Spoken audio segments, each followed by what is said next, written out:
Good morning. Good morning. So we're going to start. You have two 60-year-old women here, or in their 60s, who've kind of reinvented in midlife. So we're going to explore a little bit why we did it, how we did it. I'm going to open with a few remarks to drag you into the conversation and share with you that it's not just us who are going to change, you too. And we're going to predict a little bit why. This is going to be pretty interactive, so you're allowed to put up your hand anytime. I'll take some questions as we go.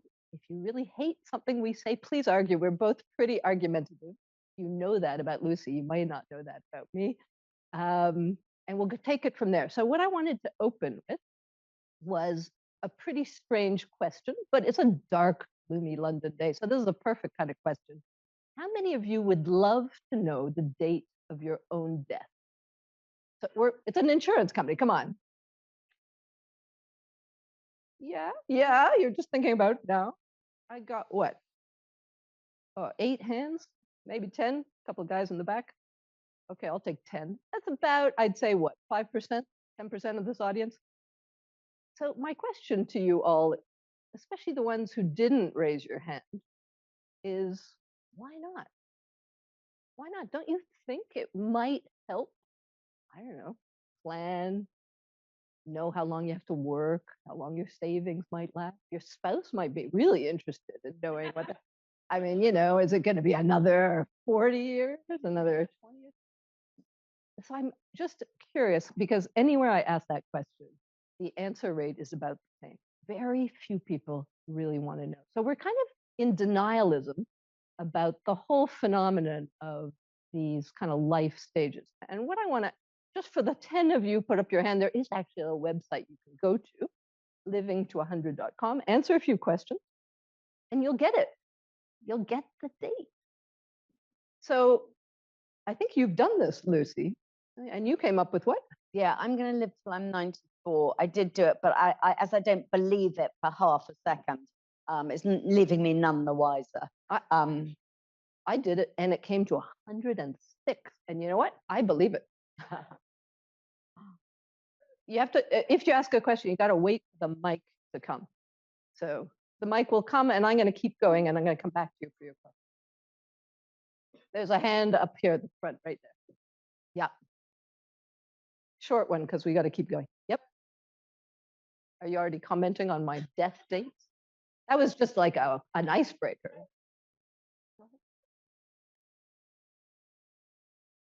Yep. And it is exhausting for him and for other people knowing that you know that your death is more imminent. Yep.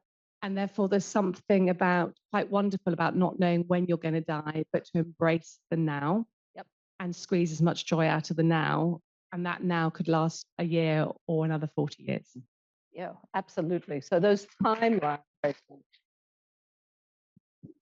So we will, none of us ever know exactly.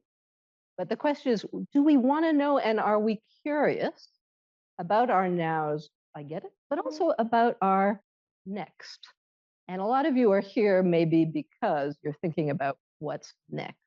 And I want to context some of this into the fact that for much, this is really a new phenomenon we're introducing, and that this whole day we'll be talking about. Because for much of our human species history, for the last thousands of years, average life expectancy has been about 46. That's what it was at the beginning of the 20th. Just 100 years ago, the average life expectancy was about 46. Now we're pushing up to 85 in a bunch of countries like Japan. So if you do the little test or not, my prediction for most of us in this room, not all of us, not all of our spouses, most of us are likely to live longer than we think. And that little test that we both did, that we believe or not, is just an exercise to maybe blow your mind with the fact that, wow, I never planned on 106. And that just helped me think, well, what if? So if the trouble for a lot of us in our now is we have been programmed with this model of lifescape, this 3-stage life where we probably all did it, right?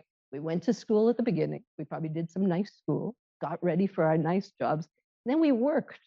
And the OECD still describes working age as 15 to 64, even though retirement age is like now well beyond. And then we're all still supposed to be dreaming about this sort of end retirement phase, which can be very pleasant if you get a nice home and a nice puppy, right? But that may be not the shape of lives that a lot of us are actually experiencing now. And so part of this is redefining, what does a life look like? What does it feel like? And for a lot of us, I think it feels more like we're going round and round. We do education several times.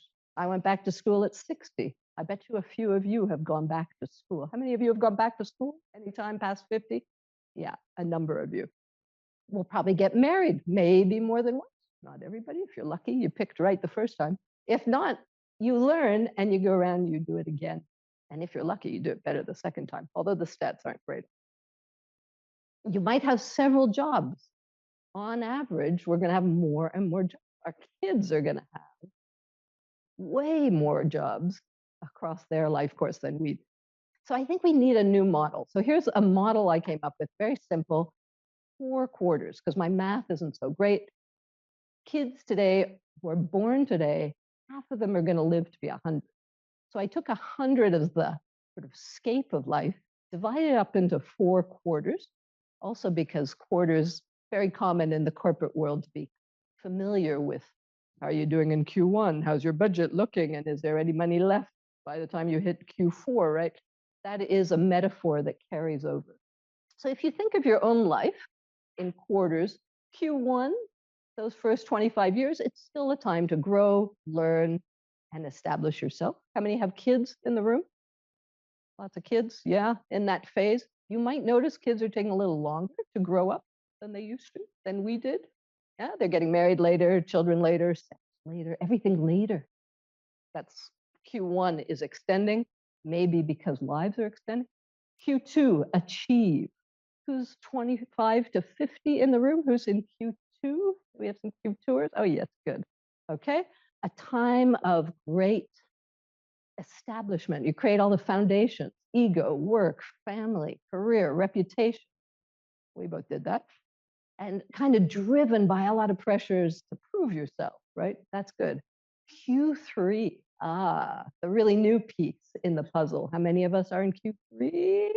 Okay. I think we're fairly nicely balanced between Q2 and Q3. Q3 is the new thing. We didn't used to have this quarter century to become, in Michelle Obama's famous book of the same name, to, with all the maturity, experience, and learning from Q2, decide that that was nice, and maybe we actually want to do something else, become something else. And you have 2 models of that in this room, and what they do, and what is that going to impact on the world, not just on our own lives and careers. And finally, Q4, the time of harvesting. How long that will be is up for debate, but very interesting how much people, I think, do harvest in Q4 what was sown in the other quarters, financially, healthfully, relationally, in all kinds of ways. So that's a little model we can play with and we'll compare. And then today, I think you're going to find a lot of workshops that are going to explore the different pillars that are required investing in order to transition and plan more smoothly if we're going to have these much longer lives. So I'm not going to go into all of this, but no, there's a great book called The 100-Year Life by Andrew Scott and Linda Grattan that kind of describes these. I've put slightly different labels on them, but investing in brain, love, the ability to change, and a degree of choice, if you have enough money and enough health to actually fuel your choices, will be increasingly key. So on stage, we've got 2 women who have thought about this quite a bit. And Lucy, we've both written books about our personal changes and our professional changes. Lucy had the much better title, How I Changed My Job, My Home, My Husband, and My Hair. I mean, you know, who needs the book? We got it, right? A fantastic start that she's going to share with us. And then more broadly, how she used her own life and example to create a ripple effect in society that she's going to share with us. So, Lucy, let's get down to it. And we'll come back to questions, as I say, every so often. So, you spent 3 decades, your achieve phase, I'd say, writing about business. Then you decided to rework your own life and founded this Now Teach, which has guided 1,200, over 1,000 professionals into this second career. But take us back a little bit to the moment of change. What made you walk away from your Q2 job at the Financial Times, which was respected, well-known, adulated, Yeah, well, that into was this new... completely inexplicable to my colleagues. One could understand why they were so baffled, because it wasn't that I hated my job. I had the cushiest job in the universe. It was my job to spot the bullshit in corporate life and write columns about it to make people laugh. Well, how much bullshit have you guys come across, those of you who work for corporations? I mean, it's absolutely endless. You never run out. So I didn't really run out either. I went on decade after decade writing this column. Sometimes I got a bit fed up with it, but generally it was great. I had no plans really to change. I thought I would go on till I retired, and thank you very much, FT and Pearson, collect my final salary pension scheme. But as I moved through my 50s, I would have rejected anything as trite as the quarters, because it was my job to reject any kind of thing like that. But what I did notice is that as I hit my 50s, the things that made me happy in my job before weren't working so well.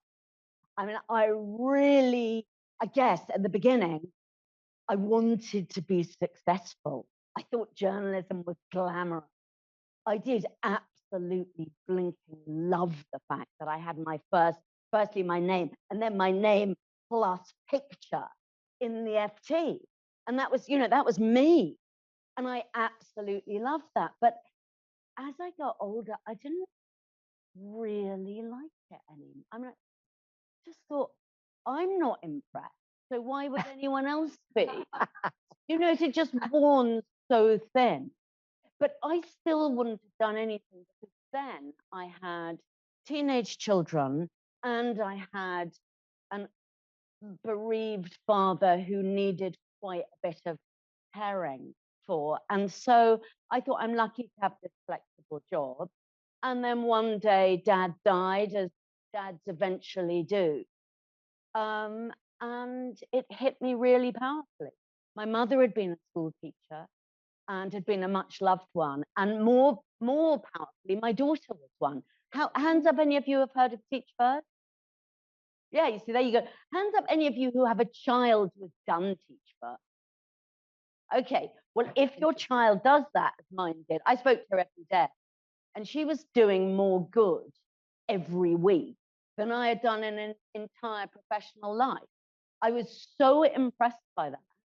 And equally, I was so struck by the fact that she was just going on and on and on about teacher shortage. She was saying, Mum, I've got a history degree. They want me to teach chemistry.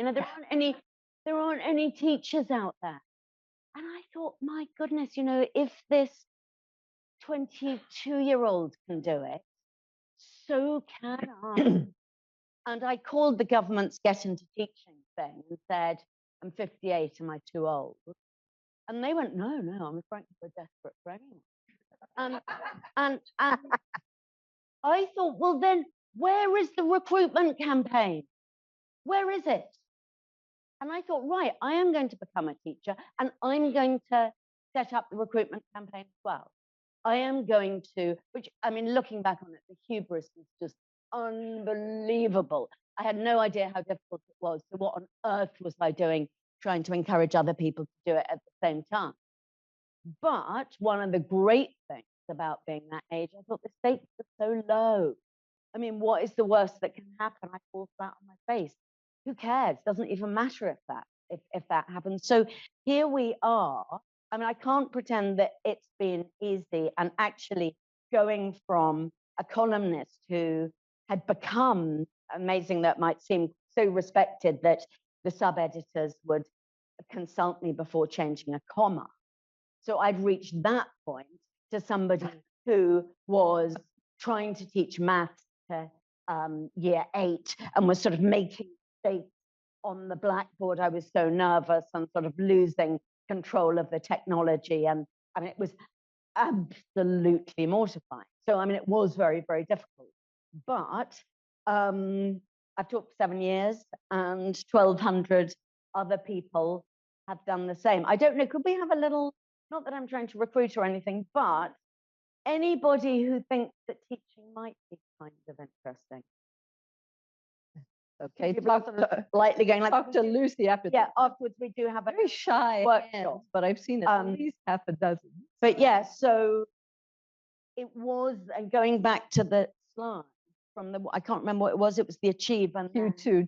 So I think you're really representative, and I think many that might echo in the room that Q2 is so much for so many of us about extrinsic motivators and drivers. You really care what other people think. You really care what your social system and your family think, and the titles and the commas and the respect. All that is incredibly important.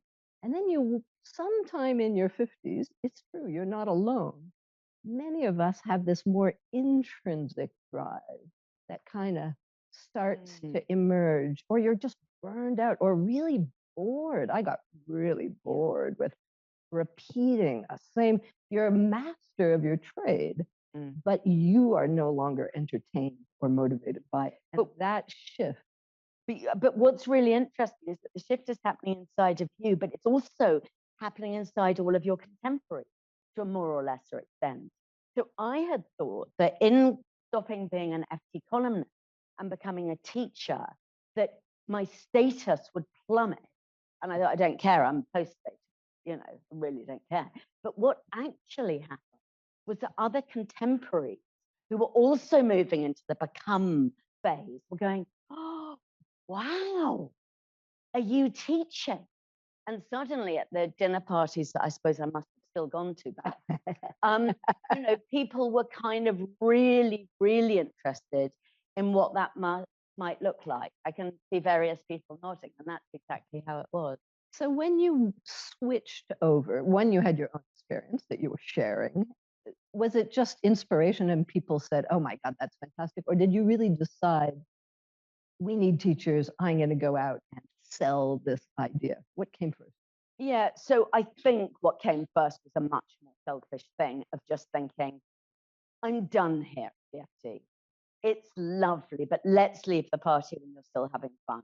I do not, and I could look round and see a few old colleagues who were still sort of in their 60s, trudging their way in and writing the same old, and the FT was too nice a place to fire them. And I thought, I don't want to, I want to get out now. So it came from me. But then casting around to see what else I could do, which is possibly at the point that many of you are at or nearly at. It's not like when we left university and there was a milk round and there was all these people saying, come work here, come. That the milk round doesn't exist in your 50s. And that is something that I think is really a problem for the economy. It's a problem for us personally. Again, lots more nodding because it's jolly well not that. And so we at Now Teach are trying to do that, but just for one profession. What I would love to see is now everything else.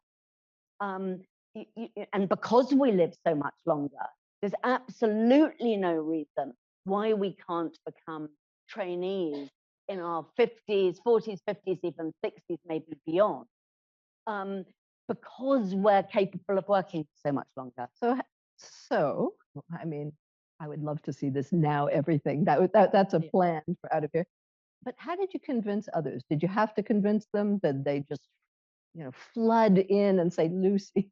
Well, actually, what was so interesting, I then thought that I was much weirder than I am. I thought, you know, I want to do this, but, and I know that a lot of the FT readers are sort of bored and fed up with their jobs and the sort of, you know, senior partner of a law firm, they're probably going to be cut off at the knees when they're 50 anyway. And, you know, so that there's some disaffection out there.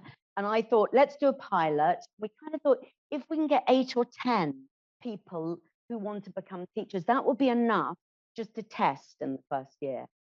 So we didn't have a marketing budget, we didn't have anything. We just really had me with my microphone on the FT. And I wrote a column saying, I will leave this summer, and in September I'm training to be a teacher.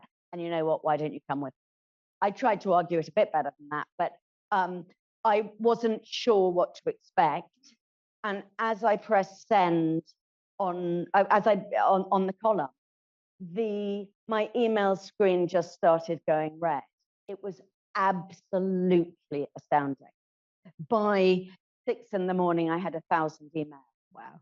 From people, and that just shows the lack of the milkman. Really, it shows there was nobody saying, "Hey, you know, new life awaits over here." And so, what actually happened within those 1,000, I couldn't say all of them made great teachers. There was the one guy who I remember really, really clearly, who had a sort of, you know, first class degree in physics from Cambridge and seemed really fantastic, had been CEO of various things. And he said, "Count me in. Yes, yes, yes, take me." And I thought, fantastic. And then he emailed the next day saying he'd mentioned the idea to his wife of becoming a teacher. And she pointed out he didn't like children very much. So you know, but so what I'm saying here is that teaching is not right for everybody. Whose phone is that? If I'm in teacher mode, I would confiscate that phone and you wouldn't get it back for a couple of weeks. But anyway, so a lot of you maybe don't like coming over all disciplinarian, but those of you who do, again, think about This is a way to unleash that side of it is really fun. unsuspecting public. But anyway, so the point is that not all of those people are going to be suitable as teachers, but that hunger to do something different, that idea that the stakes are now so low, you can take risks. Yeah. You can do creative things with your life that you just would not have done in your 20s. Not everybody. Liberating. So that, I think there are two groups, right? These agentic, you know, I'm going to choose to change and I'm in control is one narrative, which is a lot easier than what we're seeing a lot of is people who are laid off, don't have the choice, and would love to be driven by energy, hunger, and drive, but are often actually really affected by lack of confidence, sudden emotional turbulence in this phase is extraordinary, and still eventually very strong financial needs for different segments. So what you've watched 1,200 people kind of pivot. What makes a successful pivot? Like, who are the ones who do it well, and what is it, if you can find anything that distinguishes them? Okay, so at the beginning, we were absolutely terrible at spotting who was going to be good and who wasn't. I was far too impressed by sort of traditional success, and I thought somebody who had been incredibly successful as a derivatives trader was going to make a marvelous teacher. Alas, it's not so. Not transferable skills are not. Well, actually, some of the people who are very, well, slightly more likely to be the men, but who are very hung up on the idea of themselves as successful, they found the transition into a career that everyone is used to that at first really intolerably painful. But you ask, so what are the things? Well, I think that there are two things.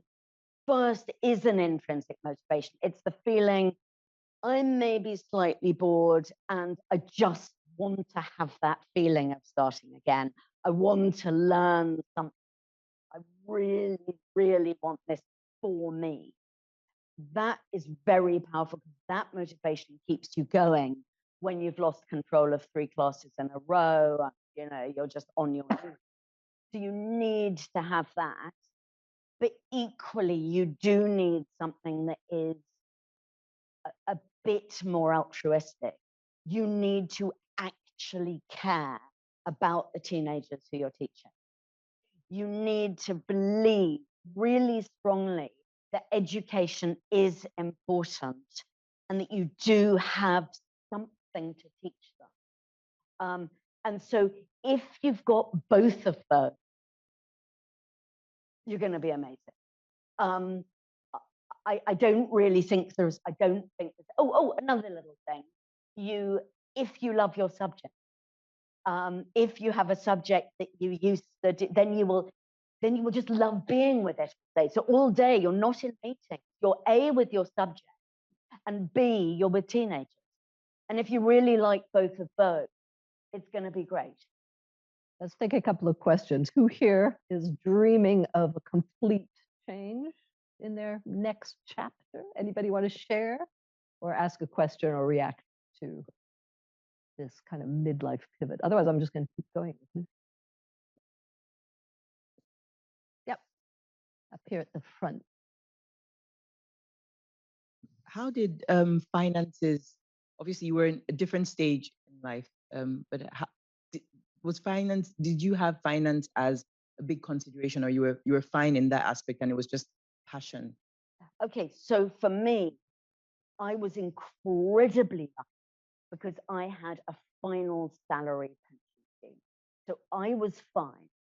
But of that 1,200 people, a lot of them, it has been a consideration, because if you start again as a teacher, at least initially, you'll be taking a very big financial hit. And so there are ways around that, like planning. And this is another thing that we're not necessarily planning. If you know that you're going to take a financial hit in your mid-50s, you can plan for that. But if you've never planned for that, then it's much, much more difficult to do so. The government offers bursaries for people getting into teaching, although some of them have been cut back this year, but it depends on what subject you wish to teach. So there is money coming in, but for a lot of people, it will be much, much less than they've had before. And for some, the pay cut, they just think, I can't do it yet. I've got to build up savings a bit. But the good news is there's no age limit. So you can't quite square it now, wait a bit and then maybe you will be able to. And I'd just like to add to that, Q2 for a lot of women, particularly, I'm just saying this because the room, ladies and gentlemen, seems a little skewed towards the ladies, is very often a time of a lot of juggling and a lot of costs. Women are still not peaking always financially in Q2. And what I just want to say is, we can in Q3, and that may be the requirement. I left a marriage at 50, kind of like Lucy did. My plan, I realized, was then I have to really gear up financially and invest in my business if I want to survive. And so Q3 became my financial accumulation year. Whereas for the traditional model of what careers look like is financial accumulation is in Q2 more. So don't believe you can't make money and rebalance, because we have a real pension. We talk a lot about the gender gap. We should be talking more and more about the pension gap between men and women, because women are about 30% under men on pensions. So a lot of us should really be investing in making more money in Q3 to boost up rather more if we need it, and if not because we're driven extrinsically by, we need to be a success, but actually because we want to fill up our piggy bank for our later life. Very different motivators. Yes, in the orange. You're allowed left fields, right fields. We don't have to stay on. You mentioned about intrinsic motivation. How did you deal with the doubters? The doubters in the education system, do you mean? Any doubters. Any doubters. Oh, doubters are on the FT, who were legion. They were just saying, what the hell? And then you deal with them quite robustly in 2 words. The first one begins with F and the second one O. And that was how we spoke to each other, and that was fine. Trickier was dealing with the doubters in the education system. And when my co-founder, Katie Waldegrave, and I went round to meet head teachers saying, we've got, it's like teach last. You teach first has been amazing. Where teach last? Are you hungry for our recruits? We came across the most blatant ageism, saying, oh, great idea, but teaching is pretty exhausting for 20-year-olds. So what's it going to be like for people in their 50s? And so how I dealt with him, I really regret. what I actually said was, do I look like I'm lacking? And he said, no, no, no, no, no, no, of course you don't, but not everyone is like you. And I left it there. What I would have done now is I said, I'll see you in court, I think. That I'm absolutely fed up with casual ageism. And I think we get really hard. And just specifically on that point, how did the now teachers cope on the exhaustion front relative to the 20-year-olds? Actually, we coped better because we weren't going out all night to rave. And we coped miles better than the people in their late 20s and 30s who were getting up all night to deal with sleepless babies and tots. And yeah, we were absolutely fine. So I think robustly is the one word. And tell us a little bit, we were talking about this earlier, just how do you feel at this age? Because I think for a lot of people, and ourselves included, I don't know about you, but I didn't expect to feel this good at this kind of an age. If I look at my parents, they didn't exactly exude, maybe your mother did, because she sounded like a powerhouse, exude the kind of energy that I'm seeing emanate from you in your second half of your 60s. Yeah, it's a bit different for me because I feel like I'm a sort of poor imitation of my mum, who's truly terrific. But so you had a really strong role model. But you know, I looked at the Economist graph of happiness. You know, the well-known thing that you're most miserable in your 40s, and then mid-40s, and then every decade afterwards, you're happier. I looked at that in my mid-40s when I was quite miserable and didn't really believe that. Exactly. Yep. I thought, surely not. It's just going to go on getting worse and worse and more shattering. And actually, we say lived experience. Yeah, I'm afraid to do. Yeah, shows that it's true, that the graph is true. And I sometimes try and understand it. And I do think it is a matter of lowering of stakes, lowering of expectation. You know, everything is a bonus now because I wasn't really expecting that. So to discover that there are all sorts of things that you can still do perfectly easily, I don't take for granted and look at as a sort of windfall. Gratitude does kind of emanate the later you get. Any other questions? We have a couple more minutes so before I let. Yep, one at the back and here up at the front. Just wanted to ask a very practical question about training. Like, is there, when you recruit somebody or you maybe assess them, then do they go to a teacher training school? Yeah, great question. And do come to our Now Teach workshop. We don't train the teachers because a system already exists for training them. So why reinvent the wheel? What we do is encourage people to think teaching could be for you. And then we match them with a route into teaching because there are lots that we think will really suit them. We have partners who we work with very closely. And then we keep an eye on the people as they go through and they're part of a network and they just WhatsApp each other all the time and have a very jolly time, make lots of new friends. Gentlemen at back, because the men are allowed to ask questions. Yeah. Hear that. Lucy, I've been researching later life workers, and I've actually had the honor, privilege to interview probably 10 or 12 now teachers, which are a fascinating bunch, by the way. When I compare and contrast people who've made career changes versus those who, what I call lifers, still in their careers, and the medium ages vary for the changes versus those in their career, the lifers, by about 6 or 7 years. I find the career changes have significantly more energy and vitality. And I'm wondering what came first. Did they make the career change because they had the energy, or did the career change give them the energy? Yeah, that's such a brilliant question. I obviously I don't know the answer, but my hunch is a slightly boring one, which is it's like nature and nurture, it's both. So I think if you're a complete has-been, like some of my previous colleagues, just sort of writing the same old, you're not going to be significantly risk-taking and energetic to make the change. Although having made the change, I was more I was much more alive as a result of that change because I was trying so hard. There's nothing that makes you more alive than having to try that hard. And there's nothing that makes you more sort of soporific than doing the same old in your job for the nth decade running.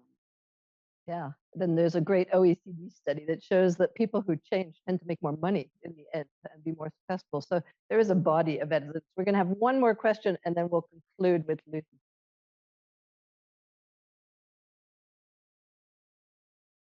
Said, I changed my career. Well, I added to my career this year for financial reasons. And actually, by doing that, I've had the most amazing energy and excitement put back into my life. And I just want to say to anybody out there who's looking at changing career, it really can give you such joy and excitement.